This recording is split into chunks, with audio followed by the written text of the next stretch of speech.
ہمارا اندازہ اور راسم کا کہنا درست تھا۔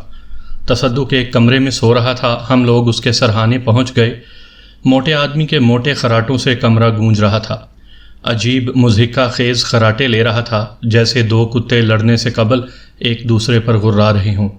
خراٹے کی ابتدا کرتے وقت اس کا منہ پورا کھل جاتا تھا اور پھر بعد میں ہونٹ مضبوطی سے بھینچ جاتے تھے۔ کیا یہ دم توڑ رہا ہے؟ طالوت نے حیرت سے اسے دیکھتے ہوئے کہا۔ نہیں، خراٹے لے رہا ہے۔ اس کے حلق سے خرخراہٹ تو ایسی ہی بلند ہو رہی ہے جیسے کوئی بکرا ذبح کیا جا رہا ہو۔ یار عارف، مجھ سے اس کی یہ حالت دیکھی نہیں جا رہی۔ کیا میں اس کے منہ میں کپڑا ٹھونس دوں؟ اور پھر وہ اچانک کسی خیال کے تحت اچھل پڑا۔ اس نے ایک ہاتھ بلند کیا اور مٹھی بند کر لی، پھر اس نے تصدق کے منہ کے قریب مٹھی کھول دی۔ سرخ رنگ کی کوئی چیز میں نے تصدق کے ہونٹوں پر دیکھی تھی۔ آ جاؤ، طالوت نے جلدی سے میرا ہاتھ پکڑا اور کمرے کے کونے میں پہنچ گیا۔ کیا کیا ہے؟ میں نے پوچھا، لیکن پھر اپنا سوال خود ہی تشنا چھوڑ دیا، کیونکہ تصدق نے منہ بند کیا تھا اور اس کی خوفناک دھاڑ کمرے میں گونج اٹھی تھی۔ آخو پھا خو خو ہا، اس کے منہ سے عجیب عجیب آوازیں نکلیں اور اس نے بستر سے چھلانگ لگا دی۔ پھر وہ زمین پر کودنے لگا۔ وہ تھو تھو کرتا جا رہا تھا، لیکن مرچیں ایسے تو پیچھا نہیں چھوڑ سکتی تھیں۔ تصدق کی بری حالت تھی، چہرہ سرخ تھا، آنکھوں سے پانی نکل رہا تھا اور منہ سے عجیب عجیب آوازیں، مغا غائے مغیا تھو تھو آخی خیا۔ وہ کمر پر ہاتھ رکھے ناچ رہا تھا اور پھر وہ باتھ روم میں گھس گیا۔ طالوت پیٹ پکڑ پکڑ کر ہنس رہا تھا۔ یار یہ تو بہت عمدہ رقاص ہے، اس کی یہ صفت تو آج ہی معلوم ہوئی۔ طالوت ہنستے ہوئے بولا، پانی بھی اس کا حلق صاف نہیں کر سکے گا، مرچیں خالص تھی اور یہ حقیقت تھی۔ تصدق کافی دیر تک غسل خانے میں غرارے کرتا رہا، پھر جب وہ باہر آیا تب بھی اس کی حالت اچھی نہ تھی۔ وہاں سے وہ سیدھا باورچی خانے پہنچا، پہلے کوئی چیز کھائی، پھر گھی کی کلیاں کی، تب جا کر شاید اسے سکون ملا۔ ہم لوگ بھی اس کے پیچھے باورچی خانے کے دروازے تک پہنچ گئے تھے اور باورچی خانے سے نکلتے وقت اس کی نگاہ ہم دونوں پر پڑی۔ وہ بری طرح اچھل پڑا۔ تم اس کی آنکھیں پھیل گئیں۔ آخا بھائی تبرک، کیسے ہیں آپ؟ طالوت نے دونوں بازو پھیلاتے ہوئے کہا۔ تم یہاں کیسے آ گئے؟ تم پولیس کو جل دے کر نکل گئے تھے، تصدق نے بدحواس لہجے میں کہا۔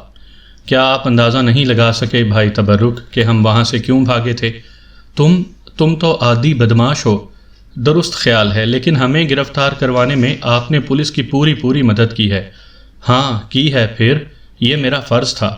ہم بھی اپنا فرض ہی پورا کرنے آئے ہیں تبرک بھائی۔ تم مجھے دھمکی دے رہے ہو؟ کیا چاہتے ہو تم لوگ؟ عادی بدماش ہیں، اگر چاہیں تو آپ کو قتل کر کے خاموشی سے باغ کے کسی حصے میں دفن کر دیں، لیکن ہم اس طرح مارنے کے قائل نہیں ہیں۔ ہم آپ کو ایسی سزا دیں گے تبرک بھائی جس سے دوسرے بھی محظوظ ہوں گے۔ ویسے میرا خیال ہے مرچیں آپ کو پسند آئی ہوں گی۔ آخ تھو، تو یہ سب کچھ تم نے کیا ہے ذلیلو، آخ تھو۔ یہ تو ابتدا ہے تبرک بھائی، ہم تو قبر میں بھی تمہارا پیچھا نہیں چھوڑیں گے۔ آپ نے ہم دونوں کی جان لے لی ہے، ہم بھی آپ کو زندہ نہیں چھوڑیں گے۔ ہیں؟ کیا مطلب؟ تصدق چونک پڑا۔ ہاں تصدق، ہماری زندگیاں تمہاری وجہ سے گئیں۔ زندگیاں گئیں؟ اوہ، انجان کیوں بن رہے ہو؟ کیا تم ہی نے ہمیں گرفتار نہیں کروایا تھا؟ لیکن زندگیوں والی بات؟ پولیس نے ہمارے اوپر اتنا تشدد کیا کہ ہم مر گئے۔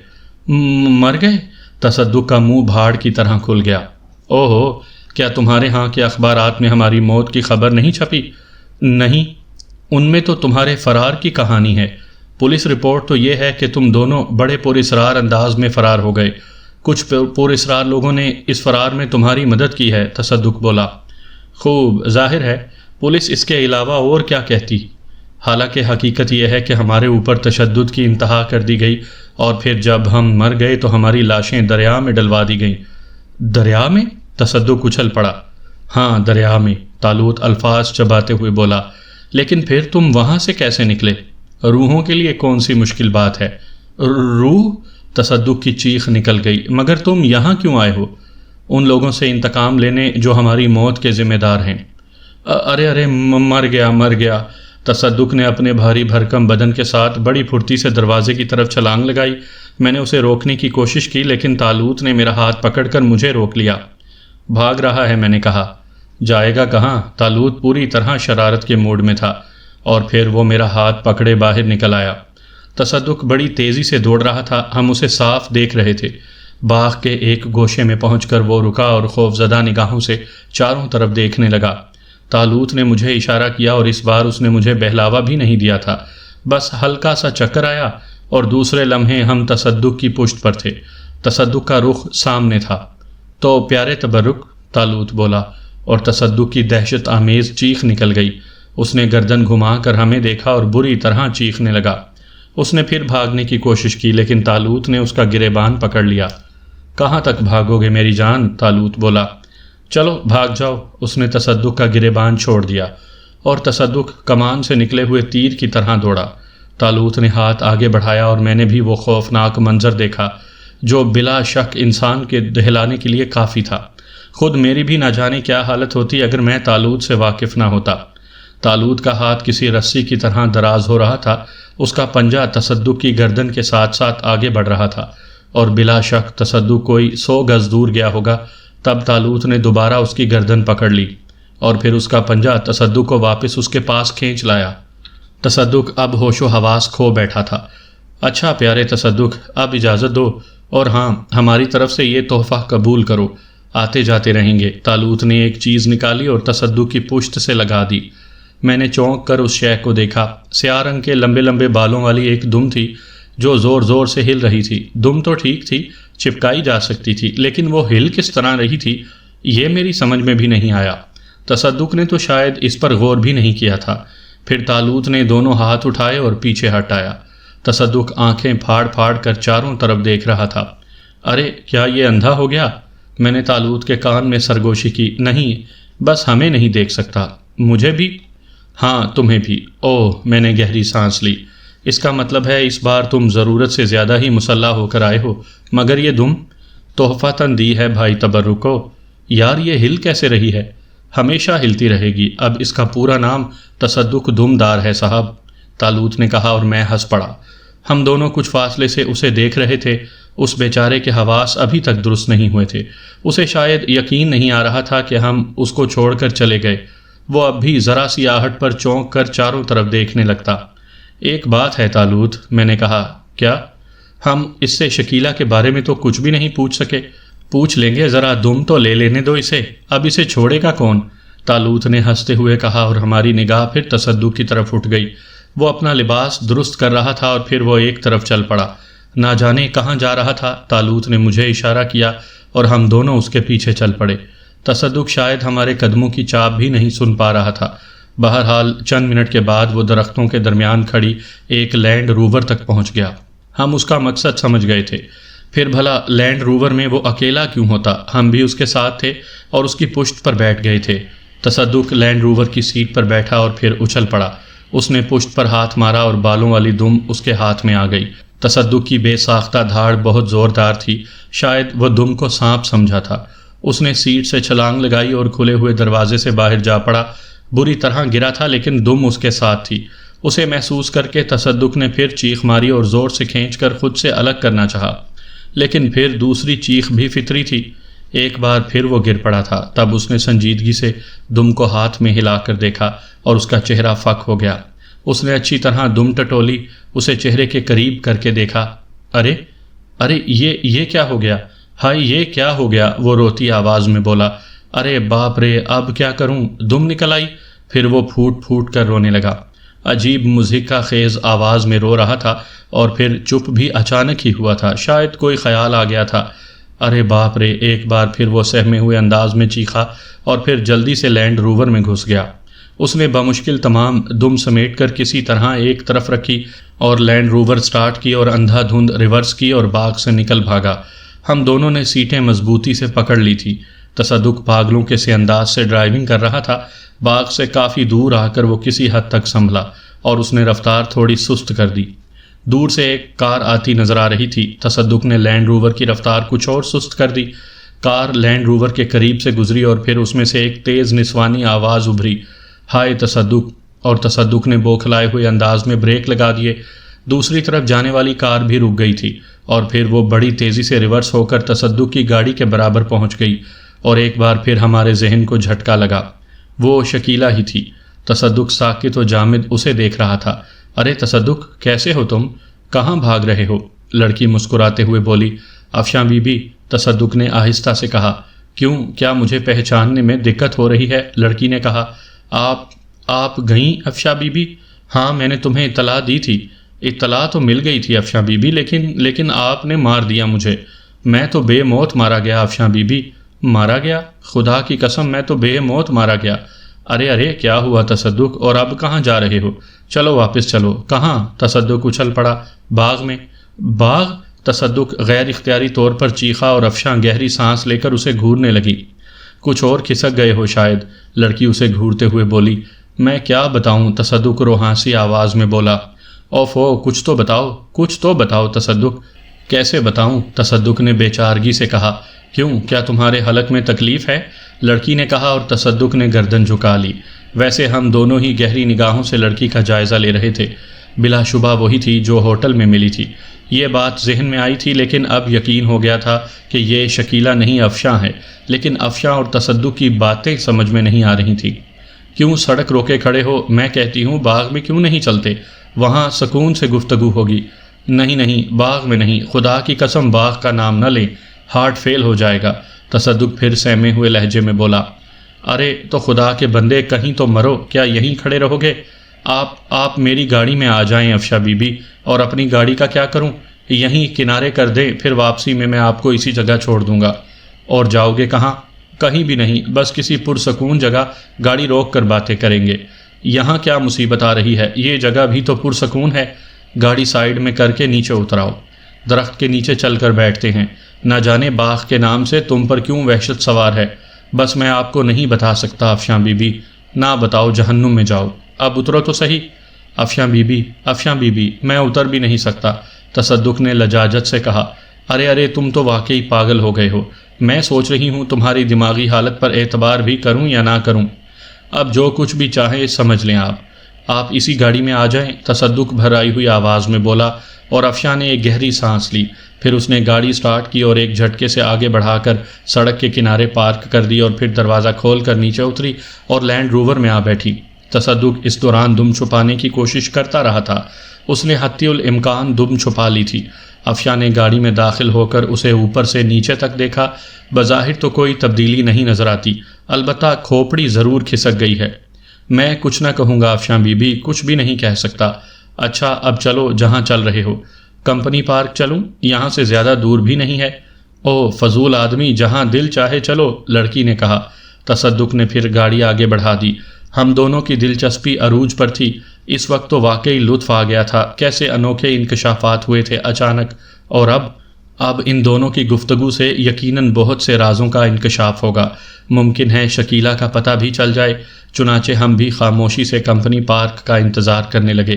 افشاں بار بار تصدق کی شکل دیکھنے لگتی تھی، لیکن تصدق کی نگاہیں سامنے تھیں اور اس کے چہرے پر شدید ہیجان کے آثار تھے۔ راستے میں خاموشی رہی اور تھوڑی دیر کے بعد لینڈ روور کمپنی پارک کے سنسان علاقے میں داخل ہو گئی۔ پھر ایک جگہ گاڑی روک کر تصدق گہری سانسیں لینے لگا۔ افشاں اب بھی خاموشی سے اسے دیکھ رہی تھی۔ تمہیں ہوا کیا ہے تصدق؟ آخر وہ عاجز آ کر بولی۔ طویل داستان ہے افشاں بی بی، شاید میری طویل جدائی نے تمہارے اندر کافی تبدیلیاں پیدا کر دی ہیں۔ افشاں نے مسکراتے ہوئے کہا۔ میں تو پیدا ہی مذاق اڑائے جانے کے لیے ہوا ہوں افشاں بی بی، آپ کا دل خوش ہو جائے بس یہی میری خواہش ہے۔ بھئی تمہارا انداز ہی ایسا ہے کہ بے اختیار زبان میں کھجلی ہونے لگتی ہے۔ میری بدقسمتی کہ میں آپ کو کبھی متاثر نہ کر سکا۔ اچھا اب فضول باتوں سے پرہیز کرو، گھر کے حالات بتاؤ۔ بے حد خراب ہیں، آپ نے بڑا ظلم کیا ہے افشاں بی بی۔ کیوں؟ بڑی ماں تو کئی بار موت کے منہ سے نکلی ہیں، ان کا ذہنی توازن بگڑ چکا ہے۔ ارے افشاں سہمے ہوئے انداز میں بولی۔ ایسی ویسی مصیبت آئی ہے یہاں، کیا بتاؤں؟ تنویر صاحب بیچارے زندہ درگور ہو گئے ہیں۔ اوہو تصدق، مجھے اس حد تک حالات بگڑ جانے کی امید نہیں تھی۔ لیکن آپ غائب کہاں ہو گئی تھیں افشاں بی بی؟ آپ نے تو وعدہ کیا تھا کہ آپ اپنے ہر اسٹیشن سے رپورٹ دیں گی۔ غلطی ہو گئی تھی تصدق، مجھے امید نہیں تھی کہ تم اس قدر ثابت قدم رہو گے۔ میں نے سوچا اگر میں تمہیں اپنے ٹھکانوں کے بارے میں بتاتی رہی تو ایک روز ڈیڈی آئیں گے اور مجھے پکڑ کر لے جائیں گے۔ میں نے تو شدید ترین حالات میں بھی زبان نہیں کھولی۔ واقعی تم نے احسان کیا۔ احسان کی بات نہیں افشاں بی بی، بارہا میرا دل چاہا کہ آپ کے بارے میں بتا دوں، لیکن اس سے فائدہ سوائے اس کے کہ آپ کا رازدار ہونے کی وجہ سے میری مصیبت آ جاتی۔ واقعی میری وجہ سے تم بڑی الجھنوں کا شکار رہے ہو تصدق۔ میں آپ کو کیا بتاؤں افشاں بی بی، ایسے ایسے حیرت انگیز واقعات ہوئے ہیں کہ بس اب کیا حالت ہے امی کی، نیم دیوانی ہیں بیچاری، بس میں کیا بتاؤں۔ افسوس افسوس، میں نے اس حد تک حالات بگڑ جانے کے بارے میں نہیں سوچا تھا، اب کیا کروں تصدق، صورتحال بے حد سنگین ہے افشاں بی بی۔ میں تفصیل بعد میں سنوں گی تصدق، براہ کرم مجھے فوری طور پر امی کے پاس لے چلو۔ مگر افشاں بی بی، آپ کس طرح کس حیثیت سے ان کے سامنے جائیں گی؟ تم ہی کوئی ترکیب بتاؤ تصدق۔ امی کی حالت سن کر تو میرا ذہن معوف ہو گیا ہے، اور تصدق گہری سوچ میں ڈوب گیا۔ حالات سے آپ کو آگاہ کرنا بھی ضروری ہے افشاں بی بی، لیکن میرے خیال میں فوری طور پر اس کی ضرورت نہیں ہے، میں بعد میں آپ کو تفصیل بتا دوں گا، ابھی آپ اس سے ناواقف رہیں تو بہتر ہے۔ میری مانیں تو آپ ایک کام کریں۔ ہاں بتاؤ، آپ واپس محل پہنچ جائیں۔ ہاں پھر کیا کہوں؟ آپ ایک کہانی سنا دیں، آپ تنویر صاحب کو بتائیں کہ آپ کو چند خطرناک لوگوں نے اغوا کیا، آپ کو کوئی احساس نہیں کہ وہ آپ کو کہاں کہاں لے گئے، آپ پر ہمیشہ بے ہوشی طاری رہتی تھی، پھر جب آپ کو ہوش آیا تو آپ کسی بردہ فروش کے چنگل میں تھیں، اس نے آپ کو فروخت کر دیا اور آپ کسی عیاش آدمی کی خوابگاہ میں پہنچ گئیں۔ اس عیاش انسان نے آپ پر دست درازی کی کوشش کی تو آپ نے اسے قتل کر دیا، اور اس کے قتل کے الزام میں آپ کو سزا ہو گئی۔ آپ بتا دیں کہ وہ کوئی چھوٹی سی افریقی ریاست تھی، پھر اس کی جیل میں بغاوت ہوئی اور آپ دوسرے قیدیوں کے ساتھ فرار ہو کر یہاں تک پہنچ گئی، انہی میں سے کسی رحم دل قیدی نے آپ کی مدد کی تھی۔ ونڈرفل، افشاں اچھل کر بولی، ویری گڈ تصدق، تمہارا ذہن تو اچھی طرح کام کرتا ہے، آپ کو دیکھنے کے بعد تو ساری ذہنی قوتیں اود کر آئی ہیں، تصدق نے جواب دیا۔ پھر تھوڑی دیر قبل ایسی بہکی باتیں کیوں کر رہے تھے؟ وہ میں نے کہا نا کچھ تفصیلات، تصدق پر پھر بدحواسی طاری ہو گئی۔ ارے یہ تمہارے نیچے کیا دبا ہوا ہے؟ افشاں چونک پڑی ہے، وہ تصدق کا سانس پھولنے لگا۔ ارے ہٹو تو، افشاں نے تصدق کی دم پکڑ لی۔ خدا کے لیے تصدق ہی گیا، اٹھو تو پاگل، یہ کیا دبا رکھا ہے؟ افشاں نے اس کی دم کو زور سے کھینچا اور تصدق کے حلق سے چیخ نکل گئی، پوری دم پھر اس کے نیچے سے نکل آئی تھی۔ آخر یہ ہے کیا؟ افشاں اسے کھینچے جا رہی تھی، اس نے پوری قوت سے جھٹکا دیا تو تصدق اوندھا ہو گیا، اور اس بار اس کی چیخ کے ساتھ افشاں بھی چیخی تھی۔ دم؟ افشاں بی بی، تصدق رو دینے والے انداز میں بولا۔ تمہاری ہی ہے، افشاں بے ساختہ بولی۔ تصدق نے دونوں ہاتھوں سے منہ چھپا لیا اور افشاں نے زوردار کہا لگایا، خدارا میرا مذاق نہ اڑائیں افشاں بی بی۔ مبارک ہو تصدق، اب تم مکمل ہو گئے، افشاں بے اختیار کہے لگا رہی تھی۔ بڑے افسوس کی بات ہے افشاں بی بی، آپ میری مصیبت پر ہنس رہی ہیں، یہ مصیبت نہیں دم ہے تصدق، افشاں نے پھر کہا لگایا۔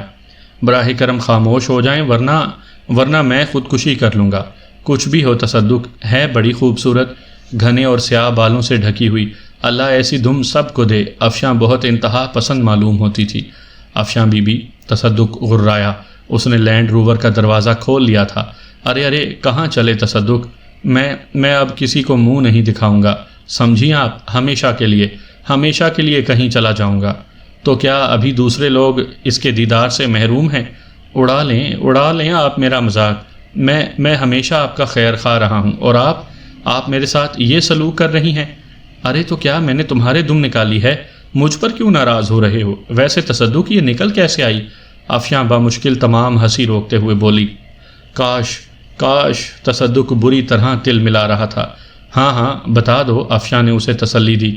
افشاں بی بی، براہ کرم میرا مذاق نہ اڑائیں، اگر خدا نہ خواستہ آپ کے ساتھ بھی کوئی ایسا حادثہ ہو جاتا، یعنی دم نکل آتی میرے، ہاں مزہ آ جاتا، خدا کی قسم مزہ آ جاتا، میں اخباری نمائندوں کو طلب کرتی، انہیں اپنی خوبصورت دم دکھاتی، اس کی تصویریں اخبارات میں چھپتیں، اور پھر میں دم کے سنگھار کا سامان خریدتی، بال موتی پرواتی، اس میں ایسی سجاتی کہ جتنے لوگ اسے دیکھتے خود بھی دم کی آرزو کرنے لگتے، میری حیثیت ہی کچھ اور ہوتی۔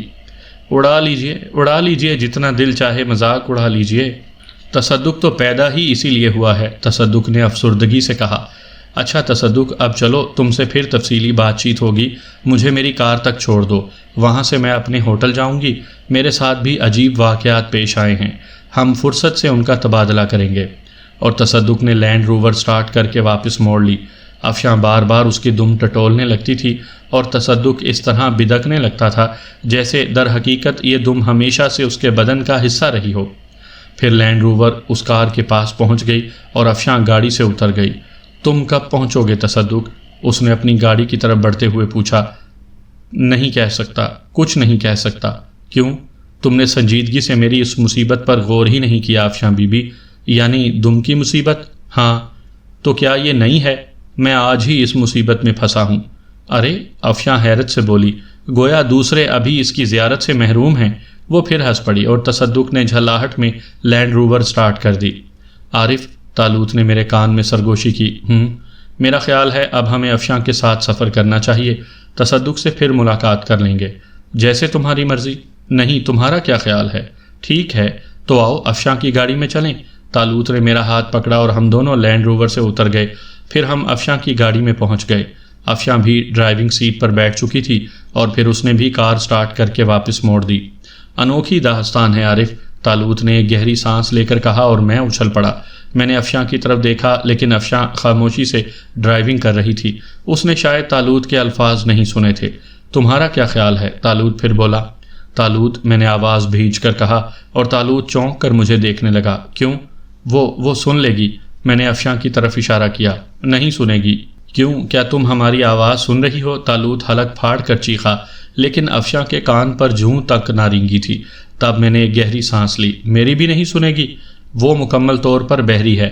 کمال ہے۔ بہرحال میں تم سے متفق ہوں، حالات واقعی عجیب ہیں۔ یہ بات تو طے ہے کہ یہ وہی لڑکی ہے جس نے ہمیں ہوٹل میں بے ہوش کیا تھا۔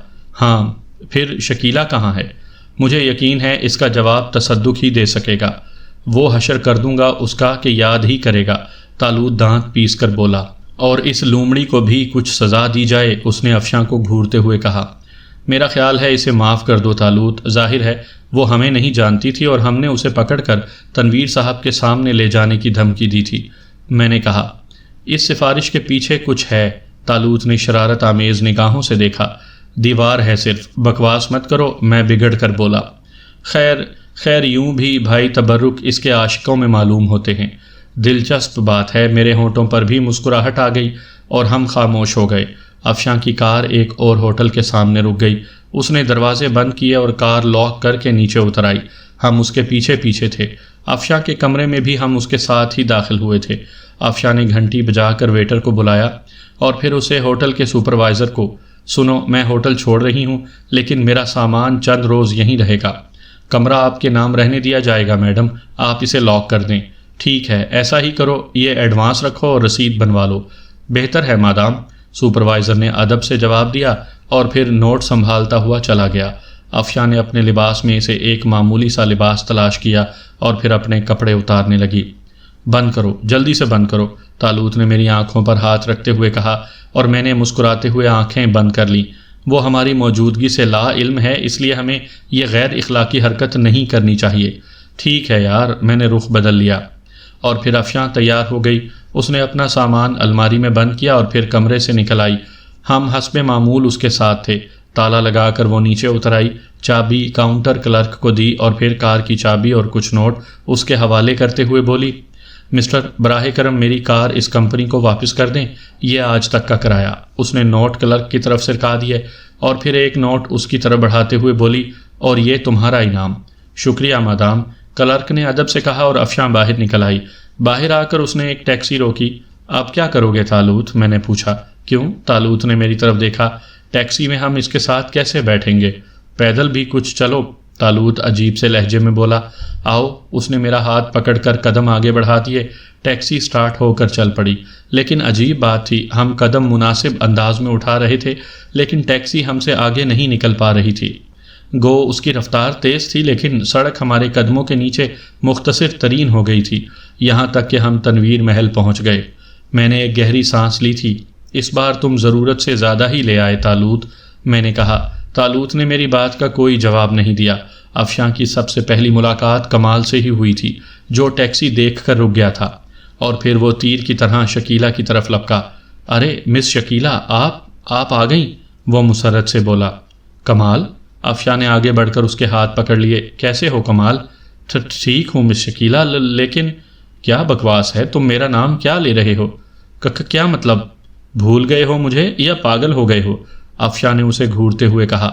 اف افشاں باجی، ہاں بھول جاؤ، نکال پھینکو مجھے ذہن سے، کمینے کہی کہ۔ افشاں باجی، کمال دوڑ کر اس سے لپٹ گیا۔ افشاں نے بھی اسے لپٹا لیا تھا۔ آپ کہاں چلی گئی تھیں افشاں باجی؟ اف آپ آ گئیں؟ اس گھر کی زندگی لوٹ آئی، ہم سب مردوں کی سی زندگی گزار رہے تھے، آپ کہاں چلی گئی تھیں افشاں باجی؟ امی کیسی ہیں کمال؟ جلدی سے مجھے ان کے پاس لے چلو۔ آئیے افشاں باجی آئیے۔ اور کمال نے شور مچا دیا۔ تھوڑی ہی دیر میں سارے گھر میں کوہرام مچ گیا۔ افشاں آ گئی، افشاں آ گئی۔ تنویر صاحب بھی موجود تھے، ان کے چہرے پر عجیب سے تاثرات تھے۔ ایک بار انہوں نے افشاں سے پوچھا، کیا تم سچ مچ افشاں ہو؟ ڈیڈی، یہ سب کیا ہے؟ کمال نے بھی مجھے شکیلہ کہہ کر مخاطب کیا تھا۔ بہت کچھ ہے بیٹی، معلوم ہو جائے گا تمہیں۔ اور پھر افشاں نے تصدق کی بتائی ہوئی کہانی دہرا دی تھی۔ اس نے اس چالاکی سے یہ کہانی سنائی تھی کہ یقین نہ کرنے کا سوال ہی نہیں پیدا ہوتا تھا۔ بہرحال پھر دن بھر ہنگامے ہوتے رہے۔ تنویر صاحب نے ایس پی آفتاب کو بھی بلایا تھا۔ آفتاب نے افشاں سے اس کے بیانات لیے اور پھر تنویر صاحب کو بیٹی کی بازیابی پر مبارکباد بھی دی۔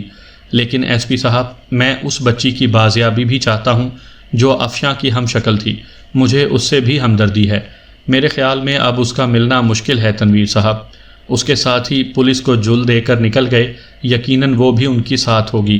ممکن ہے کبھی تینوں ایک ساتھ ہی ہاتھ لگ جائیں۔ نہ جانے کیوں آج بھی میرا دل انہیں مجرم سمجھنے کو تیار نہیں۔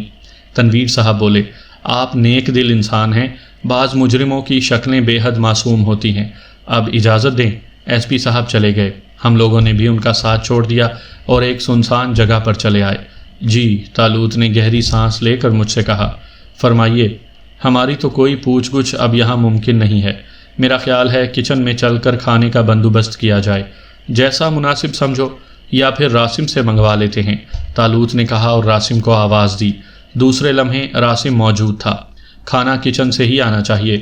جو حکم آقا، راسم نے مسکراتے ہوئے کہا، اور تھوڑی دیر کے بعد کھانے کی ٹرے ہمارے سامنے تھی۔ میں نے اور تالوت نے اطمینان سے کھانا کھایا اور فارغ ہو گئے۔ آؤ اب ذرا بھائی تبرک کو تلاش کیا جائے۔ ارے ہاں، وہ نظر نہیں آیا، اس کے مکان میں دیکھتے ہیں، تالوت نے کہا، اور ہم دونوں تصدق کے مکان کی طرف چل پڑے۔ لیکن دروازے سے کچھ دور ہی ہم ٹھٹک گئے۔ افشاں تصدق کے دروازے پر دستک دے رہی تھی۔ تالوت نے میری طرف دیکھا اور پھر ہم خاموشی سے دروازے کے نزدیک پہنچ گئے۔ افشاں نے پھر دروازے پر دستک دی۔ کون ہے؟ بھاگ جاؤ، میری طبیعت ٹھیک نہیں ہے۔ اندر سے تصدق کی آواز آئی۔ دروازہ کھولو تصدق، میں افشاں ہوں، افشاں نے کہا، اور چند ساعت کے بعد دروازہ کھل گیا۔ تصدق عجیب سے لباس میں کھڑا تھا۔ ہم دونوں چپکے سے اندر داخل ہو گئے اور پھر تصدق کی کمر پر گٹھڑی دیکھ کر مجھے ہنسی آ گئی۔ تصدق نے اپنی دم اس طرح لپیٹ کر باندھ لی تھی کہ وہ گٹھڑی سی بن گئی تھی۔ آئیے افشاں بی بی، اس نے اداس آواز میں کہا۔ کیسے ہو تصدق؟ خدا کے واسطے میرا مذاق نہ اڑائیں، میں سخت پریشان ہوں۔ دم کہاں گئی؟ افشاں نے جھک کر اسے دیکھا اور تصدق اچھل پڑا۔ وہ جلدی سے پیچھے ہٹ گیا تھا اور پھر اس کے چہرے پر جنون کے آثار نظر آنے لگے۔ افشاں بی بی، اگر آپ میرا مذاق اڑانے آئی ہیں تو میں درخواست کرتا ہوں براہ کرم یہاں سے چلی جائیں، میں اس وقت کسی کو برداشت نہیں کر سکتا، اس نے سخت لہجے میں کہا۔ او ہو نہیں تصدق، لیکن براہ کرم تم مجھے اپنی پریشانی کے بارے میں تو بتاؤ، افشاں نے سنجیدگی سے کہا۔ میں اس سلسلے میں کچھ نہیں بتا سکتا۔ خیر تمہاری مرضی، میرے پاس زیادہ وقت نہیں ہے، بڑی مشکل سے آئی ہوں، کچھ ضروری باتیں مجھے بتا دو۔ وہ ایک کرسی پر بیٹھتے ہوئے بولی۔ پوچھئے، تصدق نے بھی ایک کرسی پر بیٹھتے ہوئے کہا۔ لیکن دم کی وجہ سے وہ بے چین تھا۔ یہ شکیلہ کون ہے؟ بہت سوں کی زبان سے اس کا نام سنا ہے۔ آپ کی ہم شکل تھی، حیرت انگیز طور پر ہم شکل۔ ٹرین میں بڑی ماں کو مل گئی تھی، اس کے ساتھ دو ہم شکل لوگ بھی تھے، شیطان صفت۔ سب نے اسے افشاں سمجھا تھا، لیکن میں حقیقت جانتا تھا۔ او، کیا وہ مجھ سے بہت ملتی تھی؟ اتنی کہ شناخت ناممکن تھی۔ کمال ہے، مگر وہ گئی کہاں؟ نہ جانے کہاں، تصدق کی آواز میں عجیب سی کیفیت تھی۔ اور اس کے ساتھی، وہ دونوں جرائم پیشہ تھے، میں نے انہیں گرفتار کروا دیا، تو وہ جیل میں ہیں؟ نہیں، چھوٹ گئے؟ خدا ہی بہتر جانے۔ بہرحال تصدق، تم نے میرے ساتھ جو تعاون کیا ہے اس کے لیے شکر گزار ہوں۔ میری طرف سے دل میں کوئی خیال نہ لانا، لیکن دم کے مسئلے میں میرا دم اٹکا رہے گا۔ بس میرے لیے دعا کریں، خدا مجھے موت دے دے۔ آمین، افشاں نے بے ساختہ کہا اور پھر جلدی سے بولی، ارے نہیں، مایوس ہونے کی ضرورت نہیں، تم اسے کٹوا بھی سکتے ہو۔ چلی جائیے، خدا کے لیے چلی جائیے۔ تصدق جھلا کر کھڑا ہو گیا۔ ارے میں تو تمہیں تسلی دے رہی ہوں، جبکہ تم نے ابھی تک مجھے پوری طرح دکھائی بھی نہیں ہے۔ دکھاؤ تو، شاید میں ہی تمہیں کوئی علاج بتا سکوں۔ افشاں بی بی میرے اوپر رحم کھائیے، خدا کے لیے اس وقت چلی جائیے۔ اچھا، خدا حافظ، جیسے تمہاری مرضی۔ ویسے مجھے تم سے ہمدردی ہے۔ افشاں بھی اٹھ کر دروازے سے باہر نکل گئی۔ ہم دونوں کمرے میں رہے۔ تصدق نے جلدی سے آگے بڑھ کر دروازہ بند کر دیا۔ طالوت اس دوران کارروائی کر چکا تھا اور اب ہم نگاہوں کے سامنے تھے۔ تصدق پلٹا اور بری طرح اچھل پڑا۔ تم اس نے خوفزدہ نگاہوں سے ہمیں دیکھا، پھر اس کی آنکھوں میں خون خوار تاثرات ابھر آئے، لیکن پھر ان کی جگہ بے بسی نے لے لی اور پھر وہ رو پڑا۔